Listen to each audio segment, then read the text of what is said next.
Welcome back to the new professional StarCraft 2, the grand finals of this weekly cup. We have Terran versus Zerg, a best of 5 battle. I give you the GSL Finalist. Wikipedia nicknames him the normal Zerg, which citation is needed, but I just ran with it. So, challenging him on the other side, though. And I have suspicions his nickname might end up being correct here.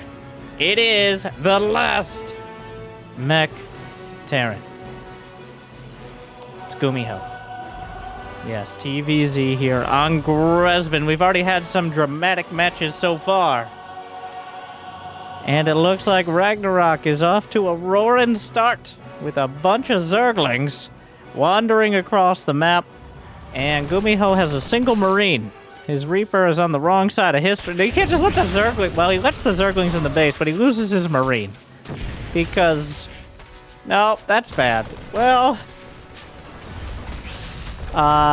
another Marine pops out. Reaper's all the way back. There's just such a huge distance. GuMiho did not SCV scout. You know, I feel like Terrans who don't SCV scout deserve to have this happen to them. It is quite greedy. Loses 3 SCVs, drags the Reaper all the way back, and off to a strong start is Ragnarok. It's counterintuitive to do a pull first on a map of this magnitude, but is it though? Because Terran players have a tendency to, the larger the map, the more comfortable they feel with getting away with these early expands. No SCV scout. So Ragnarok gambles, and sometimes when you gamble, you win. And also, GuMiho kind of bungled it by letting the Zerglings into the base. I think he was looking to kill it with SCVs and help with the, like, the Marine SCV combo, but the Zerglings just kind of killed the Marine, and that certainly didn't help things. Overall, though, not going to be the most... It's not game-ending. It's not... Even to some extent, I would say it's not particularly game-changing, because it's still going to be a long time until either is able to get across the map too reliably. Couple Hellions is the extent of it for now. A bunch more Zerglings on the way. How many did he build? He's going up to about 10, 12 Zerglings, enough to ward away the Hellions. Not really enough to counterattack quite yet, unless GuMiho just leaves his Reaper. Well, Reaper dies, and the amount of units allowed to be on either side of the map for the other player is being reduced as the Viking comes out. Overlord's going to get taken down, and this will make sure that essentially both sides are relegated to their corners for now. And Ragnarok isn't having any of that, though. Starts a Roach Warren. Not particularly early, but certainly not late. The Roach Warren arrives exactly when Ragnarok feels like it. So, with a Roach Warren at this timing, either looking for a Ravager push, he's got 5 Overlords finishing, so there's no lair. It could just be a safety Warren. We will see. There's already a Banshee on the way. He's not building any drones, so... Yeah, well, that's 10 Roaches. 10 Roaches, not well known for their ability to kill Banshees. And on the other side, it looks like we've got a bit of a typecast today. In Game 1, we have Ragnarok with his off-center Roach timing up against GuMiMech. 2 more factories. It's not going to be a battle cruiser opener, instead relying on the Banshees, and he's keeping the Banshees tucked in for now. Leaving them near his base, which... Ragnarok has a penchant for aggression. He's found a lot of success with hitting exactly the opposite timing that on paper you should. Because in this scenario, this is right when Ragnarok should be droning up. This is when GuMiho already has Banshees out. So, but the Banshees don't kill things that quick, and 4 Ravagers might be able to bust through this wall. Throws up the corrosive biles. Knocks down a depot and he's in the base, but that's a bunch of Banshees and a bunch of Hellions. The Hellions gotta stay alive, otherwise the Zerglings are a real danger. And that is a lot of Zerglings as he gets into the natural here. Well, 7 SCVs down so far and counting. It's not going to end there. Will Ragnarok be able to do enough damage? Corrosive Bow lands. 10 SCV kills so far. Banshee's still just unloading everything they have. They never run out of ammo, but they can't fire any faster.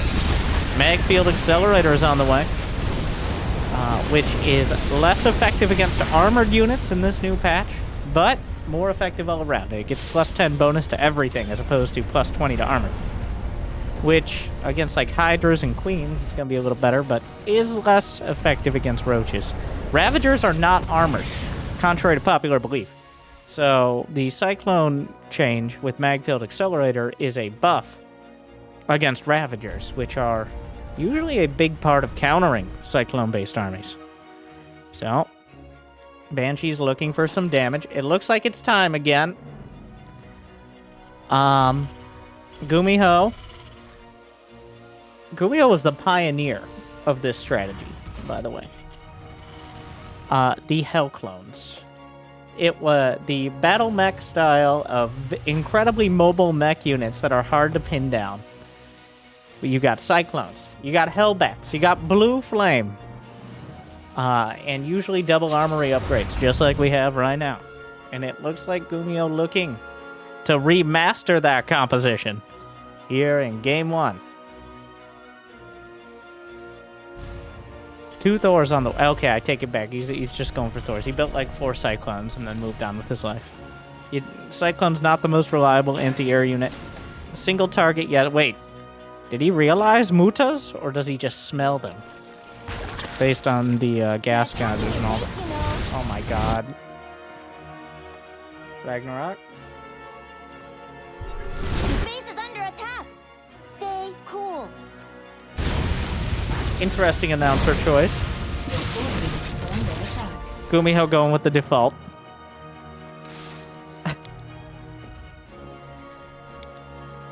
Infestation been on the way as we explode the Industrial Revolution in GuMiho's base. The Banshee's still going to work. Ragnarok filled in the rest of the tech tree as well. Baneling Nest, +1 attack, melee, and ranged. 7 Mutas on the way across.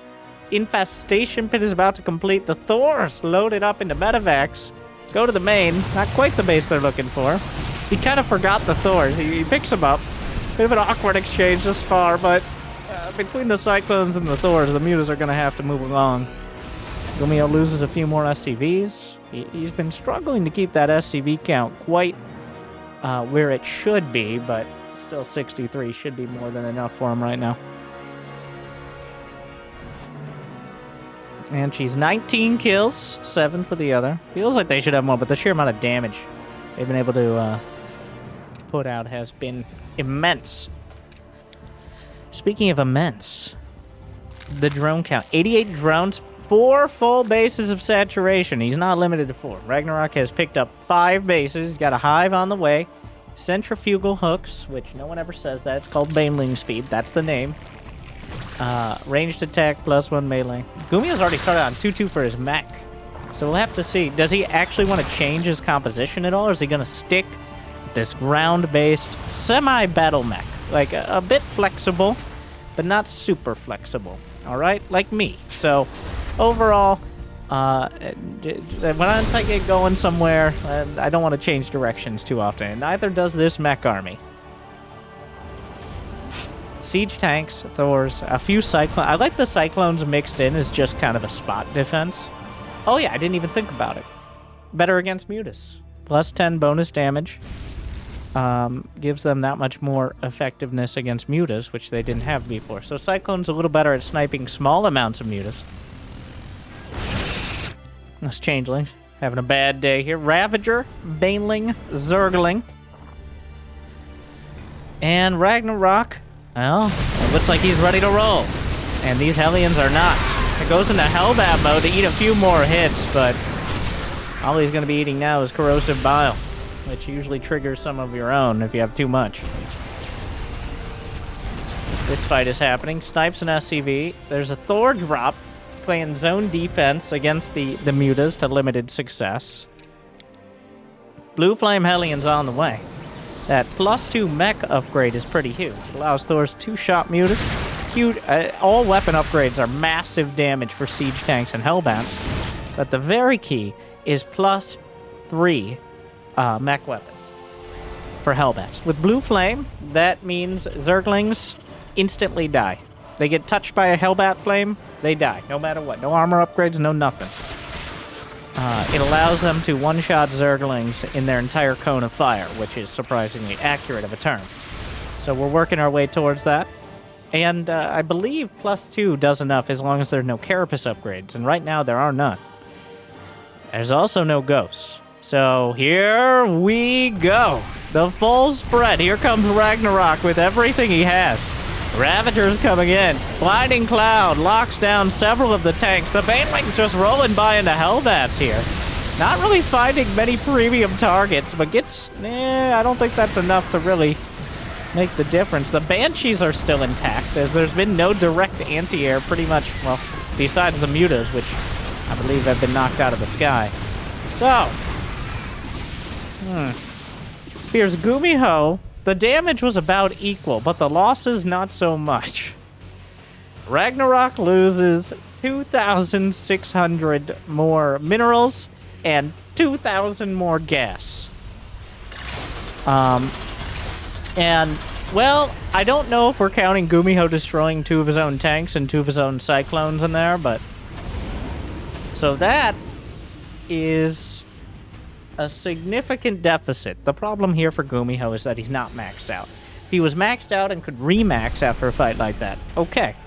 But, technically, Ragnarok can play this attrition style as long as GuMiho is limited on resources and eventually kill him. That's not a battlecruiser, it's a floating barracks, not quite as dangerous. Intimidating, not dangerous. Like an overlord.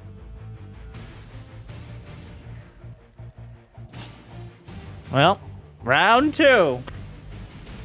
Ring the bell, Jimmy. Fine.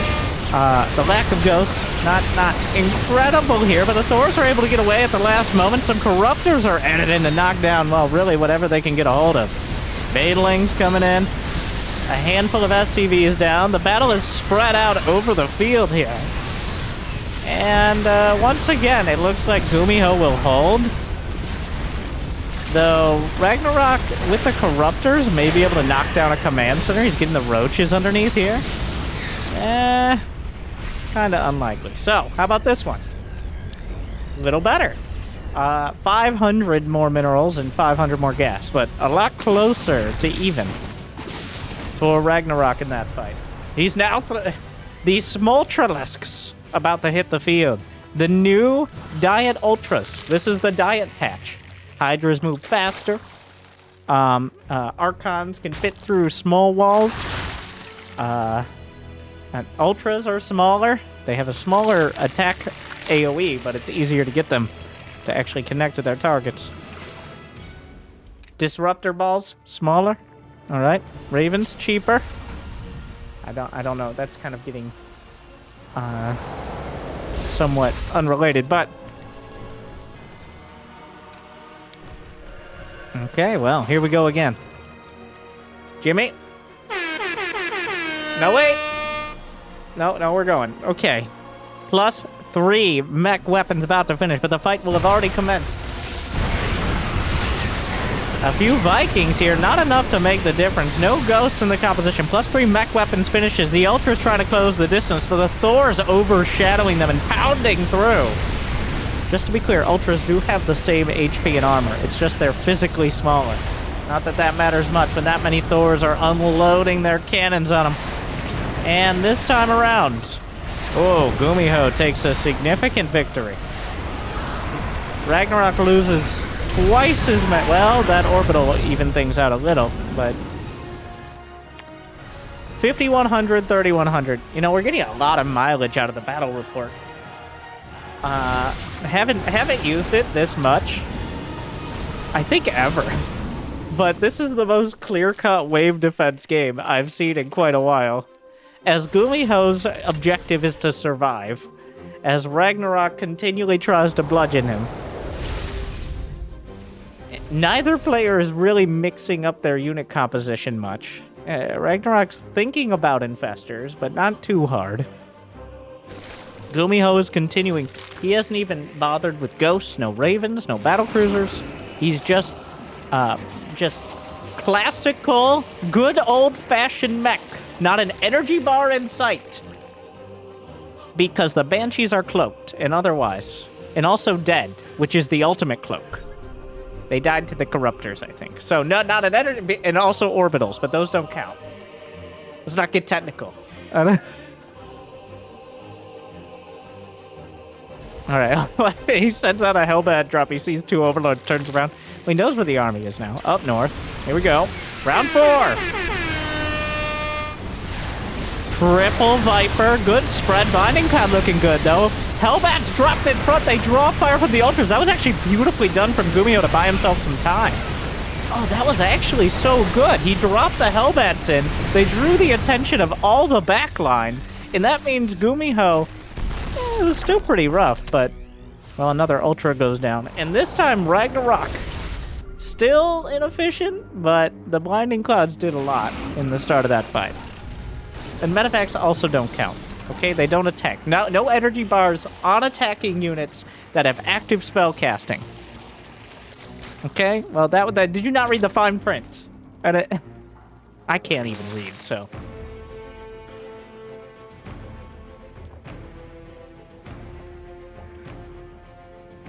Are we going? Okay. Wait, Jimmy. Round 5. Here we go. Ragnarok coming in again. Few banelings on the front line. Feels like the army supply isn't all here. Without the Vipers, feels a bit of a false start. Yeah, the Vipers are very important. Without the Vipers, this is going to be a problem. Those mech units hurt. They're fully upgraded. He's just going to throw 9 more Ravagers into the mix here. Ravagers technically take a little bit longer to build, but... and that's more for the dark-style one-base Roach All-Ins and less for the round 5 of this time. I'm not calling that round 5. This is 5.5. I'm not calling that an entire round.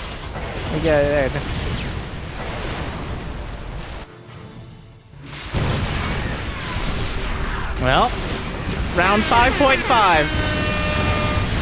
Here we go. Pulls in a couple. Vipers getting knocked down by the Vikings and the Thors. The tanks at point-blank range still get a few shots off. +2 Carapace is finishing. A lot of these units being replenished. Hellbat counterattack. Overall, GuMiho ends up... Let's look at the full. Let's look at the total scorecard here. Ragnarok has lost 5,000 more minerals and 6,000 more gas. He's lost a base and a half more gas. 4,500 per base with 2 gas gassers at 2,250. So that may end up being the more defining characteristic of these fights, but we will see.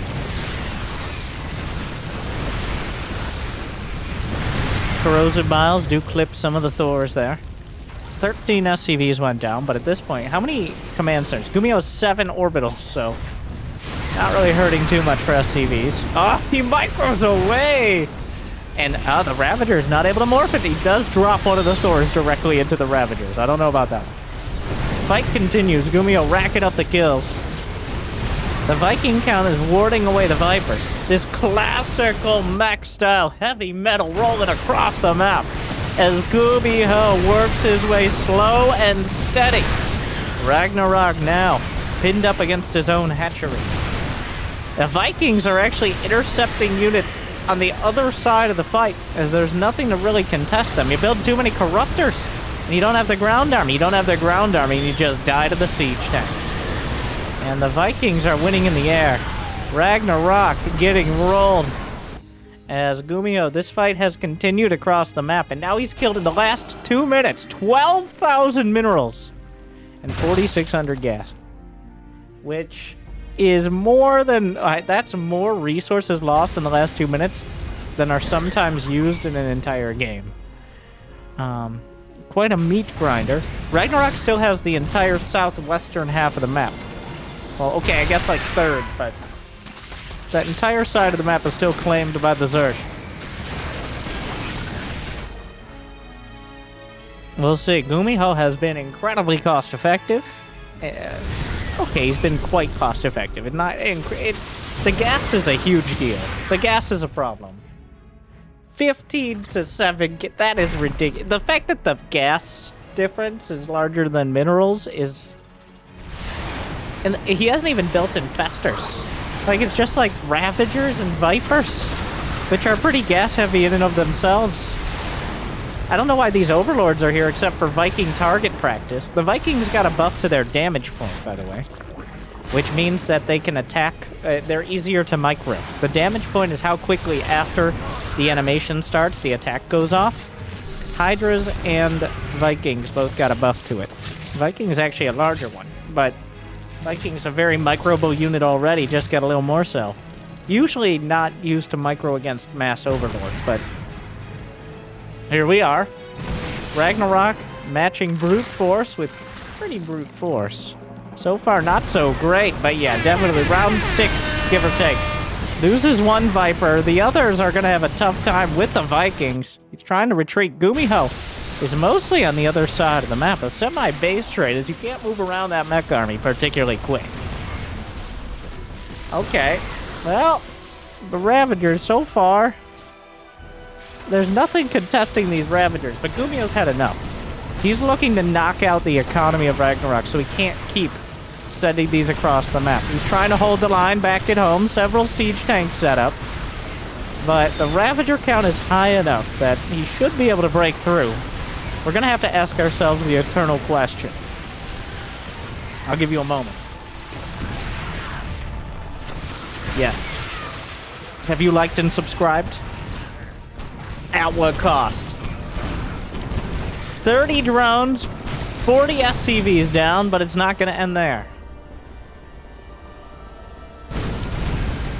Ragnarok is at 140 supply with not enough money in the bank. GuMiho, he decided to amputate a few of his bases to focus his efforts.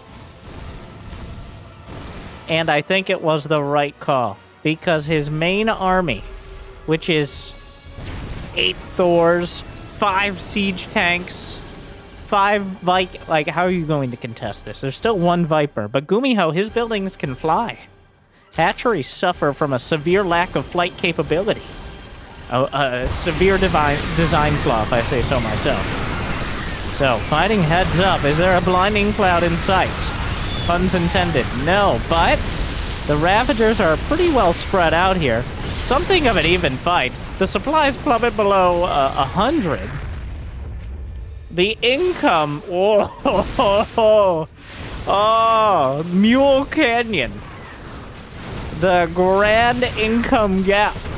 Yes. Well, one of these players is a little bit more well-suited to playing with 20 workers. And it's probably the one who can replace them with automation. GuMiho. I believe check and mate here. The cost efficiency of the mech was just a little too high. He didn't touch a ghost. He didn't build a ghost academy. He did it all with these classical mech units, and now he's doing the equivalent of an elephant dancing. Pick it up and dropping those Thors, and then losing one the moment he looks away, but still. Hellions, soon to be Hellbats. Ragnarok is gonna have to think about the fact that mules exist. Let's look at that end graph. Well, at the end of the day, in a relatively quick game for what it was, 52,000 resources, 20,000 gas, a ridiculous amount, a ridiculous amount of 19 Thors, 100 Hellbats. Wow, what a brutal game. But at the end of the day, an effective one. GuMiho, with some heavy metal, takes it. And game 1 goes his way. Ragnarok, I mean, Broodlords? Actually infestors a neural parasite, maybe? I don't know. Either way. Oh, game 2. Jumping in. GuMiho with, yeah, that both of them playing very much their stereotypical style,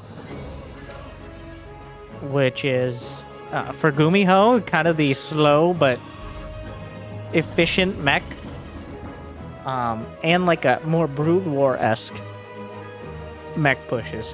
Ragnarok with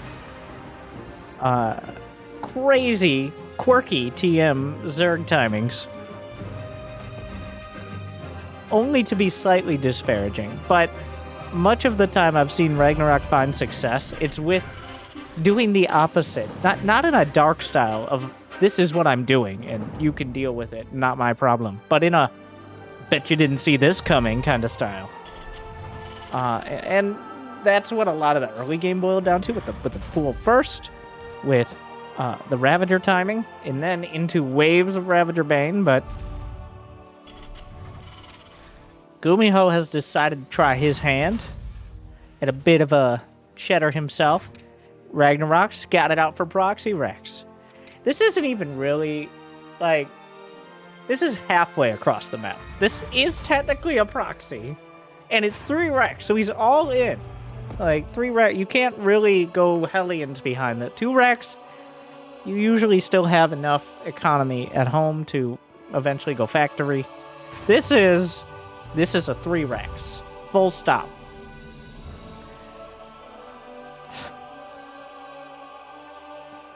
Wow.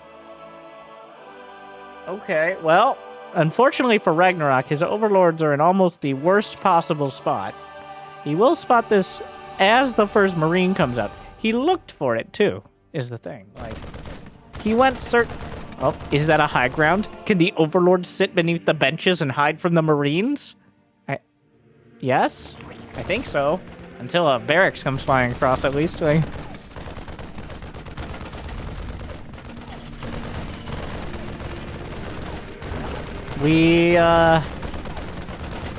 well, is he going to try to defend? Spine Crawler. Roachborn on the way. If we can get roaches out. This is 1 Marine. Brenda! You knew this could be a problem! Why did you go off the creed? What have you done? It's a disaster. No, not the queen.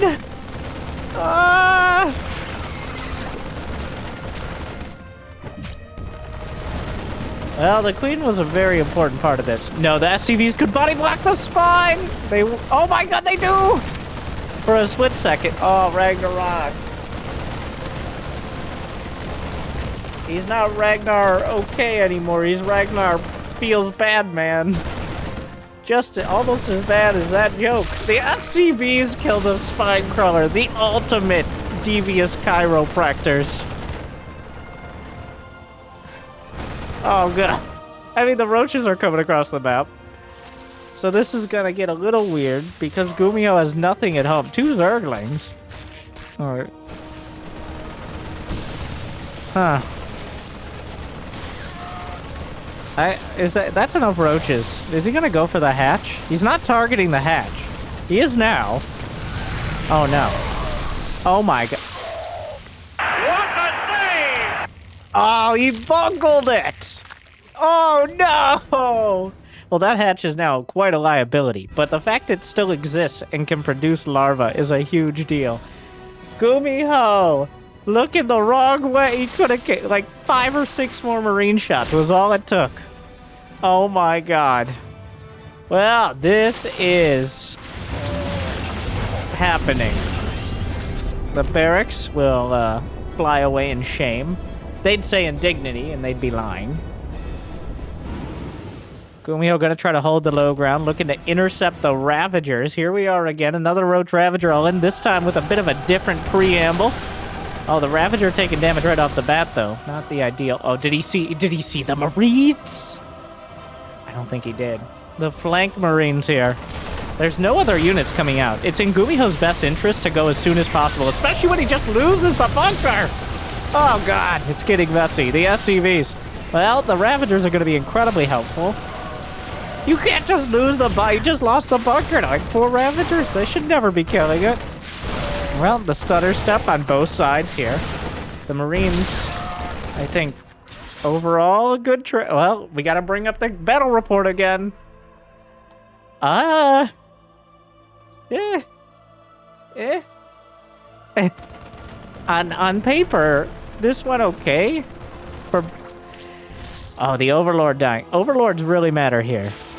As long as he doesn't lose any... What am I watching? Okay. He's on a move command.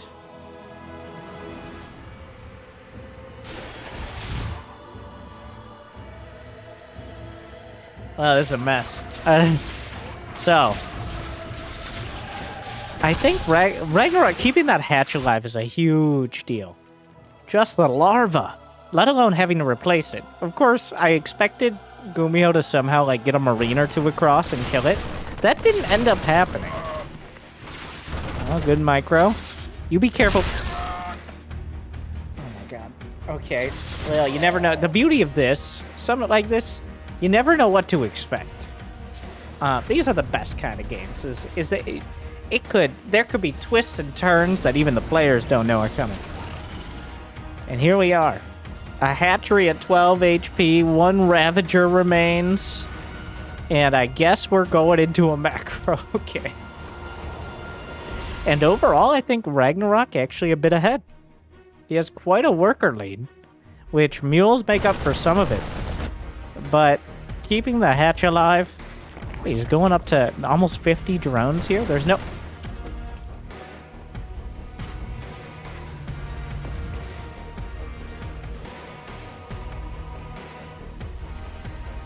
Excuse me, sir! Oh my god. I see what he's doing. I've never seen... This is the most temporary permanent solution I've ever seen to this. So, they actually, with the patch note I never mentioned, is factory spawn size was increased to try to prevent that exact scenario from happening. You could make factories warp in siege tanks and people would still wall them off, so... Well...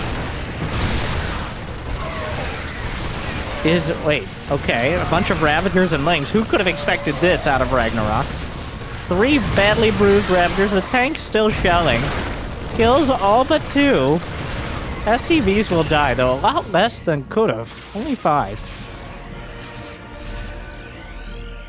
Well, that was kind of another... You see, he throws off all my caster timings. Because Ragnarok's like, I guess I'm attacking again. It's like, alright, sure. It went Ragnar okay. He lost a lot. Anyways.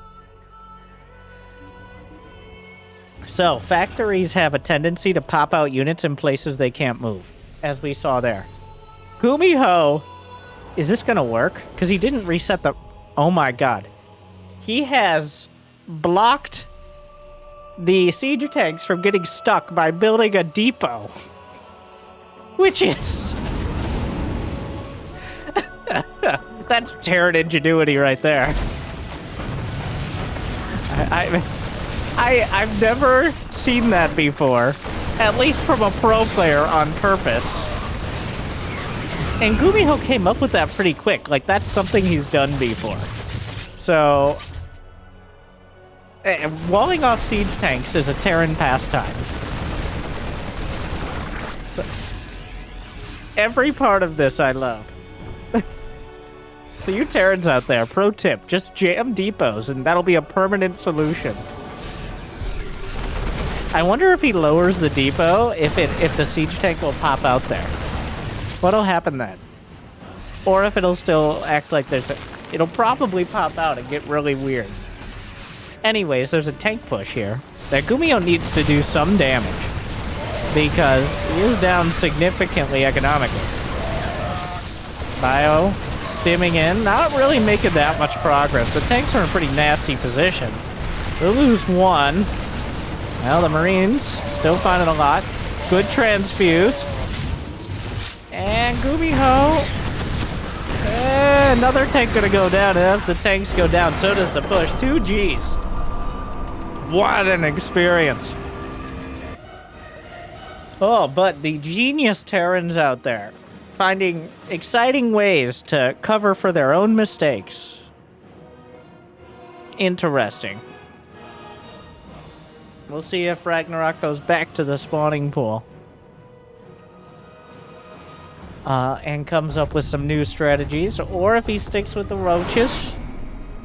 It's all tied 1-1. This has been, I think, we can agree, it hasn't been the highest level series on the new patch, or in general, but it has been a roller coaster. It's had its ups and downs, it twists and turns. And I don't want off the ride yet. We still have up to 3 more games as this first SCV goes out, and a second one follows it.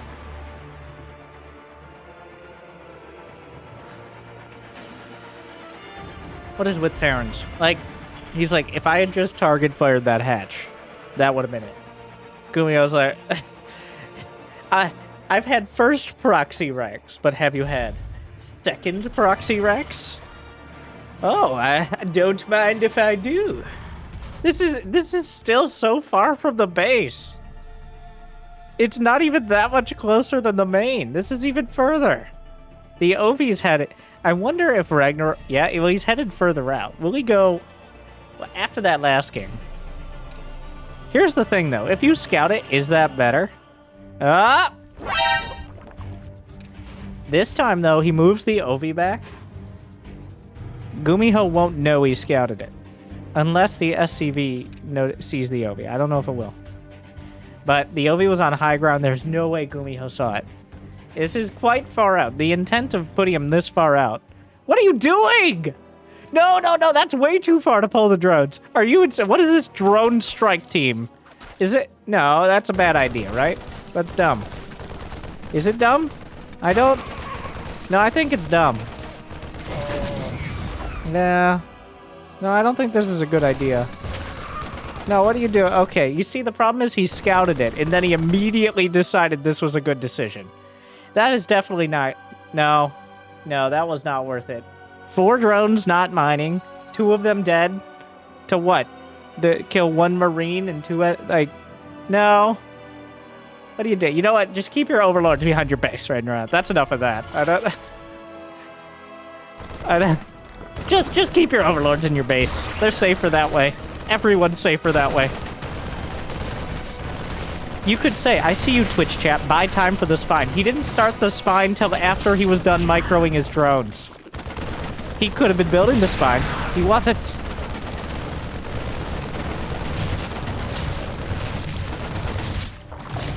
GuMiho, another building. 1 or 2 Marine hits away. Thing is, though, look at the drone count. Spines are not free. He has 14 drones.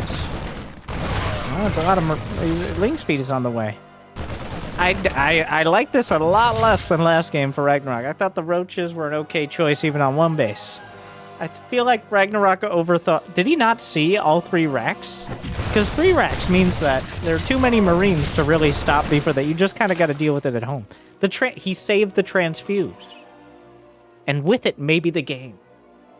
I know. Drama. But Ragnarok, the problem at the end of the day here is the drone count. He's going to get ling speed, and he's really relying on it. Right, the ling speed surprise. Not a fun surprise. For GuMiho, at least.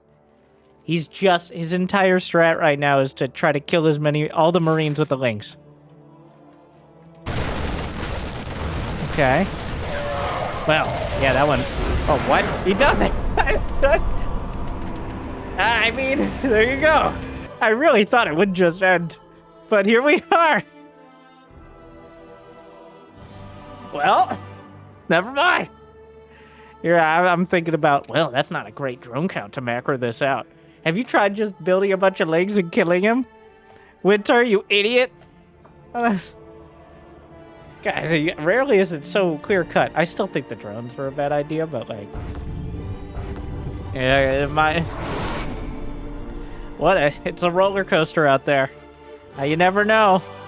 Just when you thought it ended, we're back on the ride.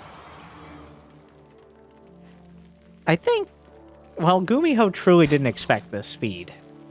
Rarely does someone pull drones and mine gas. Imagine your opponent. Like, this is the level of a Diamond Terran complaining you're being dumb.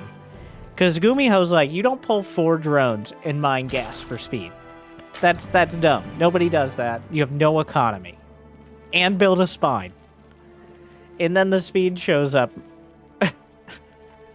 God.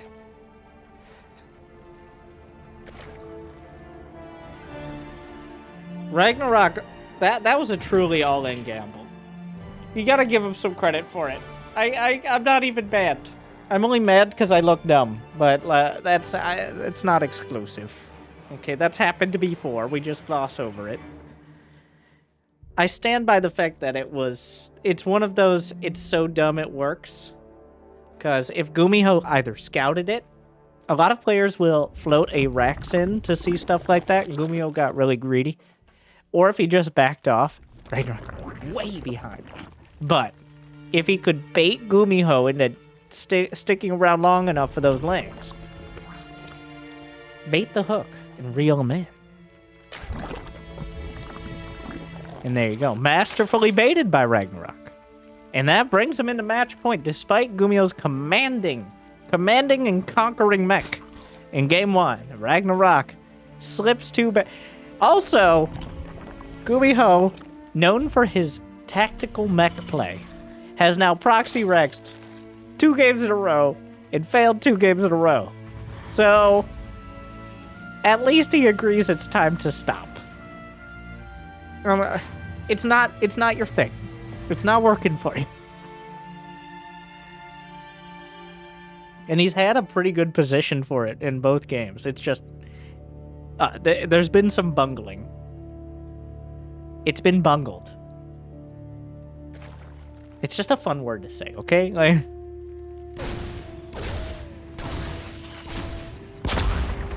at this point, he's going to be a serial bungler. He's got to rename, he's got to buy a house, call it his, buy a bungalow. That didn't work. There's too much. And then invite Beyond over, and it can be a Beyongalow. No,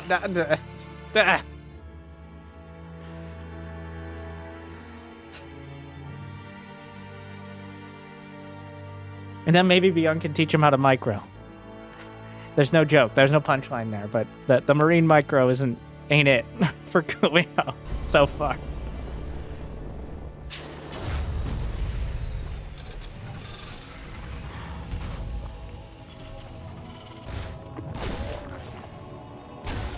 Two Hellions. 1 factory. This reactor can fit so many Hellions in there. No, stop speaking in memes. That's what comments are for. Well,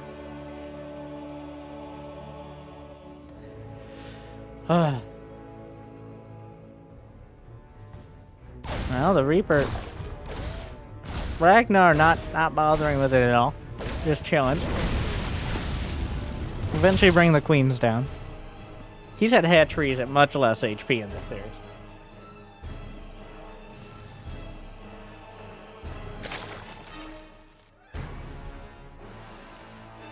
Is this a knee breaker build? Oh, spicy from GuMiho.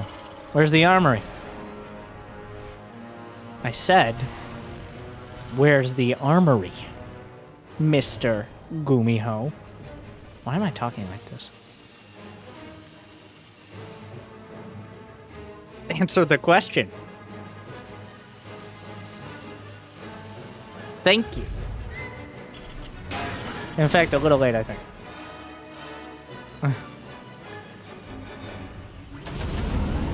As he does have that medevac done.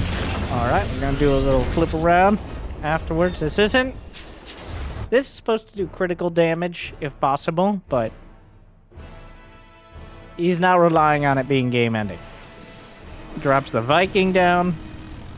Still waiting on that armory. But he's just gonna go. Without the Hellbats, well, I mean, the Hellions still do pretty well. There's a lot of damage. It has given a lot of time. 13 roaches on the way puts quite a timer on. Oh, the grenade! Queen's starting to die here. Well, armory's done. Roaches do come out, though. There should be enough of them to clean this up. GuMiho built a Banshee. I don't think he sent it back. The queens have provided enough of a meat shield, I think. For this, oh no. Spots the spore. I think the queens did enough. They weren't incredible, but they buffer for the roaches. And with that time, the armory timing was late from GuMiho. If it was 20 seconds quicker with the first push, he murders the queens and works into the roaches a lot easier. But he beungled. It was a bit beungled. So GuMiho ends up doing a lot of damage, but queens are replaceable. And Ragnarok holds on to 3 bases and doesn't really lose any economy. Yeah, GuMiho has a 3rd command center. Well, he's building the rest right now.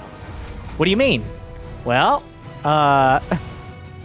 2 engineering bays, 3rd command center, 4 more racks, reactor, and starport. As well as the rest of his wall up and gases. All pretty much at the same time.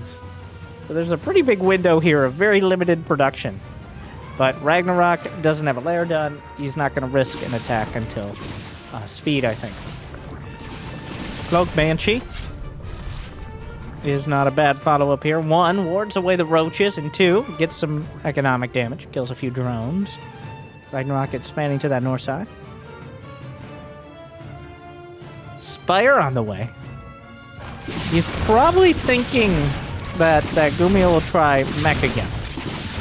Now, of course, we know that's not the case, but a lot of Terran openers will leave it very ambiguous until the last possible second, which is pretty much until a couple medevacs with Stim Marines show up. Going for Hellbat Banshee certainly leads you in a certain direction when it comes to trying to figure out what their build is. Not that the response... I think the only difference in the response between Mech and Bio here for Ragnarok would be adding a Baneling Nest. A Baneling Nest is much more useful. I mean, a Baneling Nest in general, you want to add it on, but against Bio, you want it as quick as possible, whereas it's more of an endgame thing against Mech. Well, Brenda, why is there no creep? The cooldown's longer. Oh, like that mattered before. I know. Actually, Ragnarok made a post. Ragnarok is the only Korean player who made a post that was translated to English. I haven't seen any other Korean players comment on the patch. But his summary of the patch is, as a Zerg, I can't complain. And he specifically mentioned that the creep tumor cooldown increase didn't really feel different. Mostly because Zergs aren't using it on cooldown anyways, so... So, I mean, credit to Ragnarok for his relatively objective-seeming assessment. So there you have it. Theron's run with it. As a Zerg, I can't complain. Oh, Mutas. Oh, there's a bunch of sharks! Not important. Tank push looking dangerous right here. GuMiho's army supply is significantly lower, and we see where that army supply from Ragnarok comes in. Corrosive Bile dodged out, but the Mutal Roach... There's not that much anti-air left. I feel like he could beat the Marines. 1-1 just now finishing. In fact, that entire fight was an upgrade deficit for Ragnarok. Yeah, the Mutas are coming in. The turrets! He wasn't building the turrets!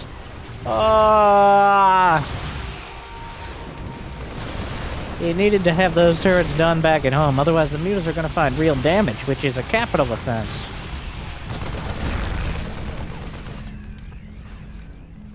The rest of the unit's going to come across, and GuMiho's only on 3 bases. He's pinned back.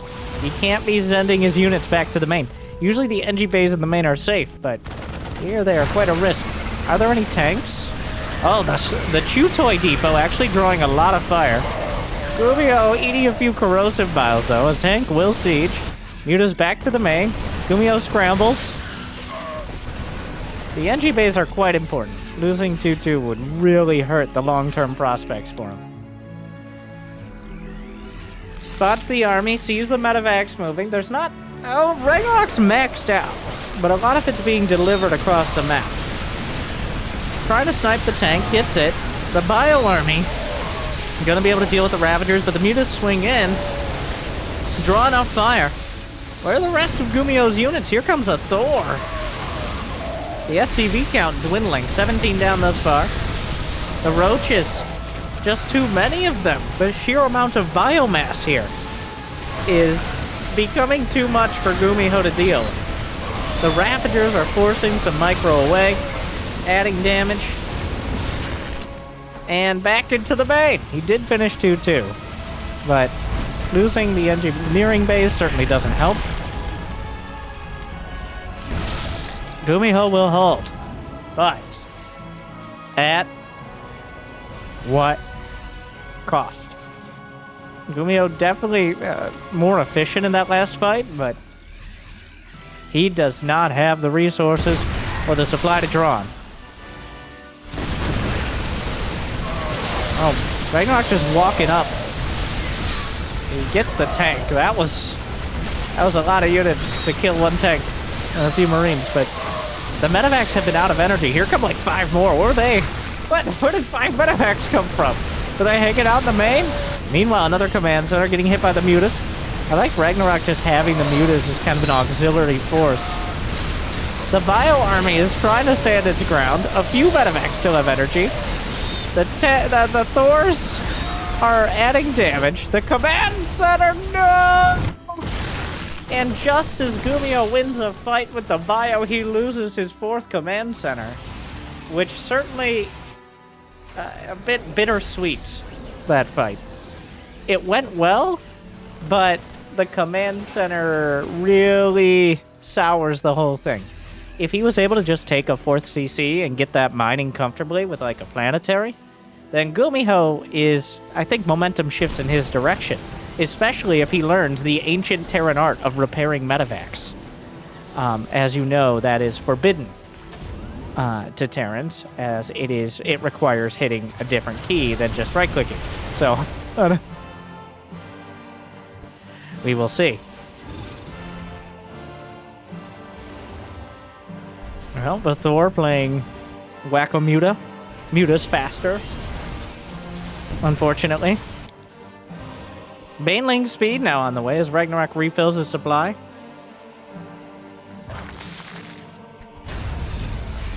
The Mutas, honestly, the Mutas have been the real MVPs. They have been the difference. GuMiho has spent an inordinate amount of time dealing with them, and they've kept the critical mass of units from being able to lock down GuMiho's bases.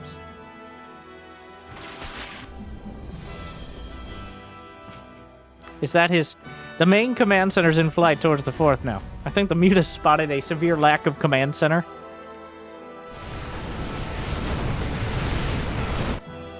+2 melee, Hive Tech. Oh, Ragnarok's been doing all this without Hive Tech. It's been that pure lair tech here. Very Wings of Liberty-esque. I mean, plus Ravagers, but GuMiho, you don't have a mech army, so he's kind of going all in here. As he's losing a lot of the natural, not all of it, but he's no longer mining from the 4th. He's once again in kind of a semi-base trade scenario. Oh, he picks up. But the tanks aren't with it, the tanks! He got a couple tanks. He's inside the main. Losing his orbital here, but the Banelings are rolling up the ramp. He could pick up the Marines again, which might be worth it. An interesting fight. This is bloody for both sides here. Oh my, well, the tanks on the low ground helping out. GuMiho did lose his main command center, now 4th base. Ragnarok still refilling his... Oh no! He walks into the Banelings! Oh, lost track of the Marines because of the counterattack. Well done by Ragnarok. It's a mess, but I think in this back and forth meandering battle. Ragnarok will eventually be able to refill. Types it out. GG. GuMiho falls in this final match. Ragnarok adapting. Oh, that was a brawl. That was a mess. But I think it was a lot of fun, these two. That was certainly some back and forth entertaining StarCraft. And I hope you enjoyed, just like you'll enjoy this video that Jimmy picked out for you. Thank you guys for watching. I hope you enjoyed. What made the day a little bit better. Good luck. Have fun. I'll see you next time. Stay chill.